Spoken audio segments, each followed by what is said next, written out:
we're back on Consumer Choice Radio, coming to you on Sauga 960 AM and the Big Talker FM. We are joined today by the Canadian Taxpayer Federation's Federal Director, Franco Terrazzano, to chat about the federal budget, which was just released this week. There's some 700 pages. If there's anyone who's probably dug into the facts here, it's definitely Franco and not us. So Franco, thank you very much for joining us on Consumer Choice Radio. Hey, my pleasure, man. Thanks for having me on. Great. So, I mean, I'll really leave the floor to you here. What are some of the big takeaways? What is the good? What is the bad? And what is the ugly? Well, we knew it was going to be bad, right? We knew there was going to be big deficits. We knew there was going to be big debt. But I think this was even worse than what we were thinking, because it really reads like a reckless plan to permanently increase federal government spending for years to come. And I think we should make no mistake here. I mean, the vast majority of measures in this budget have nothing to do with the pandemic, right? Much of it is really just using the cover of COVID-19 so that this government could go on a debt-fueled spending binge. And now here's case in point. Finance Minister Freeland is going to increase permanent government spending by $100 billion by 2026 with absolutely no idea how we're going to be paying for this. Now, a budget is supposed to be about making tough choices, right? What can we afford? What can we not afford? What should we prioritize? But the only choice this government seems it wants to make is just how many spending promises can it cram into a 700-page plus document. And one thing that I definitely noticed, and I will point our listeners over to your article in the Financial Post that you co-authored there with your colleague, Aaron Woodrick. One thing that I found was really interesting in this is just how much it appeals to constituencies. You know, there's particular sections about, and I listened to her throne speech on the floor. You know, there's all the talk about this is what we're going to give to the retirees. This is what we're going to give to the kids. This is what we're going to get to particular women. It's as if they're playing politics, and all of this is kind of about the next election. Do you kind of feel that? Well, we certainly heard it's almost like they're thinking about every different type of interest group here. The only people that they're really forgetting, or the only group is taxpayers and future generations. Now, you talk about the kids there. Well, you know who's going to be left with a huge price tag of $1 trillion debt tab? Future generations. And I think we should really not kid ourselves here. If Prime Minister Justin Trudeau, if Finance Minister Freeland don't figure out a way or figure out where their spine is to rein in spending, I mean, taxpayers are going to be getting walloped down the road here. And this is the thing that's always got me with every budget. I mean, this criticism is as true for the Harper government as it is for this government. Is it's fine and well to lay out whatever your plan is for government, right? You can propose any size of government that you want, but at the very least, you should at least map out a plan to pay for it so that people know what they're getting. This feels a lot like a long list of promises like childcare and some other kind of significant initiatives, but with no growth strategy and no tax strategy to pay for it, which kind of, I mean, for me, it just feels a little bit deceptive because your ordinary person is maybe seeing some of the headlines and going, oh, okay, $10 childcare or $10 a day childcare. That sounds great. But at the same time, not being told what could happen in terms of tax rates to actually pay for the increase. And so I'm just wondering what your take is on that, maybe that little bit of deception that seems to be present there in terms of the lack of tax plan moving forward. Well, I mean, certainly it seems like we're seeing this for a long time. And that was kind of your point, right? We're also seeing this across governments in Canada, provincial levels as well, where you try to spend, hopefully kick the can down the road. So that's something future taxpayers have to worry about.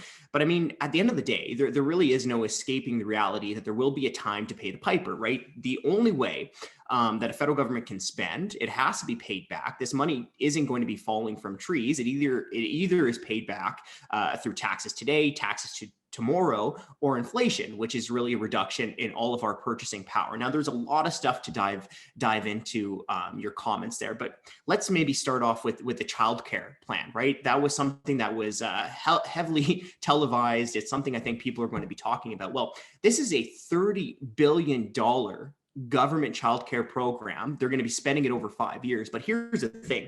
We couldn't afford this, not even close, before COVID-19. Remember, Prime Minister Justin Trudeau, back in 2015, he promised to balance the budget before COVID, right? Well, did he balance the budget? No. He missed that target by a country mile. We were racking up huge deficits before COVID-19. So we couldn't afford this $30 billion childcare program before COVID-19.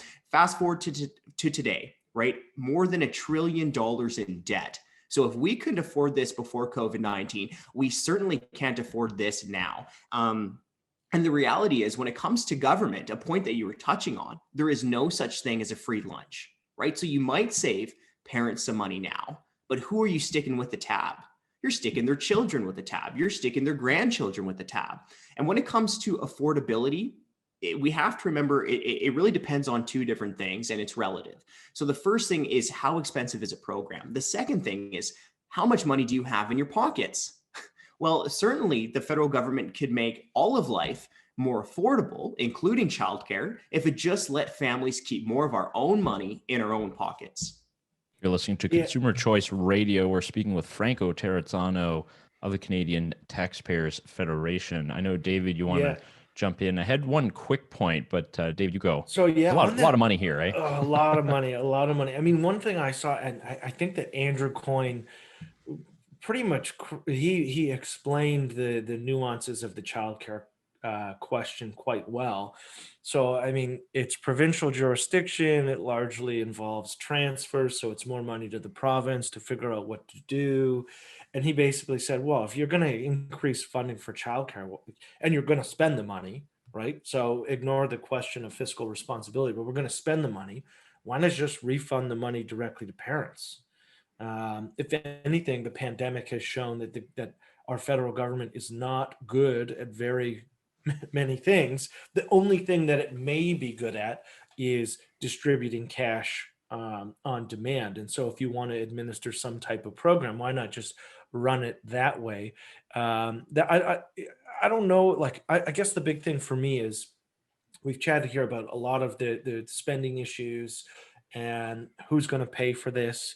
In your mind, what would have been an ideal budget? What would you have liked to have seen in terms of taxation or spending in Minister Freeland's throne speech?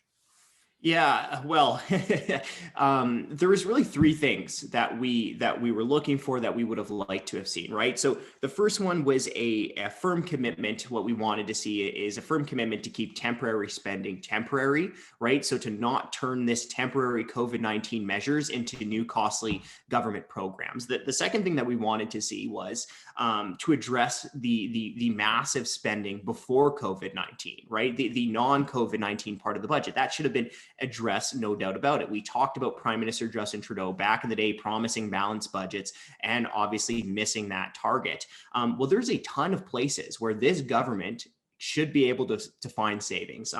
Let's start at the top. Our members of parliament, the people who are supposed to be representing us Canadians, who are struggling, right? Canadians are taking pay cuts, losing their jobs, losing their businesses. Our members of parliament have pocketed 2 pay raises since COVID-19.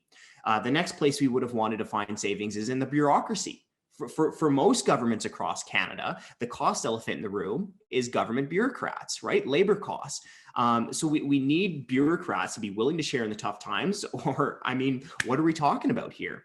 The next thing, equalization. You know, I'm in Calgary, and one of the big issues that we are facing in Alberta is this equalization scheme. Well, why is it $20 billion a year? Why does it have to increase every single year?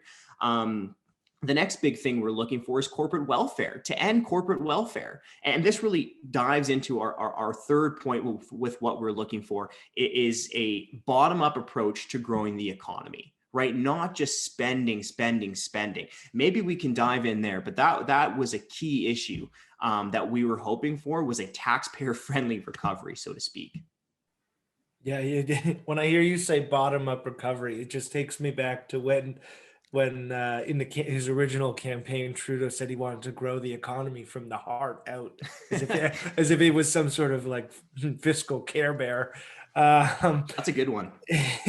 on the bureaucracy question, one thing that I've seen floated, and I wonder if there's been any cost analysis to this, is for the most part, I'm of the opinion that many in the public sector can work remotely. What would happen if the federal government just decided to allow for its employees to work from home and forego the costs of rent in Ottawa or rent in any of Yeah. the other jurisdictions? Is there substantial savings there?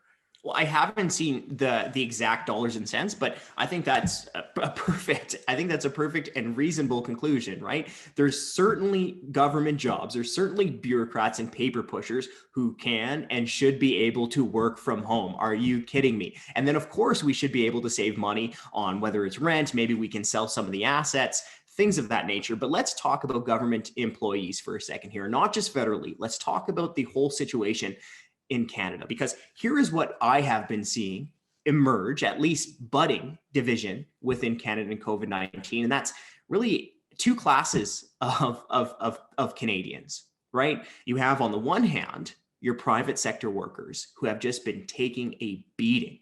And then on the other hand, you have government employees who've been largely gone through this downturn unscathed. Now, our friends at a Canadian think tank, secondstreet.org, they filed a ton of freedom of information requests. And they asked the federal government, when was the last time your unionized employees have taken a pay cut? Can you imagine what the answer was? It was largely crickets. They had zero records of their unionized employees ever taking a pay cut. I'm okay. Now, a little backstory. I'm in Calgary, Alberta, and I understand that COVID-19 has been a struggle for so many of us Canadians for the last year. But Alberta has been going through a downturn for the last 5+ years, where you have workers in the private sector losing their jobs, taking huge pay cuts, business owners seeing their life savings vanish before their very eyes. And you know what we discovered within the provincial bureaucracy? Thousands of government bureaucrats getting pay raises throughout that whole downturn. Thousands of government bureaucrats also getting pay raises in Alberta during lockdowns in 2020. Wow. Insanity from all levels. And one thing that I noted that impacts a lot of consumers is you have various fees or taxes that have been proposed in order to raise money. We see mention of the vape tax. They want to put a cap on credit card transaction fees, a digital services tax. Oh, that'll be fun. And raising minimum wage federally to about $15 an hour.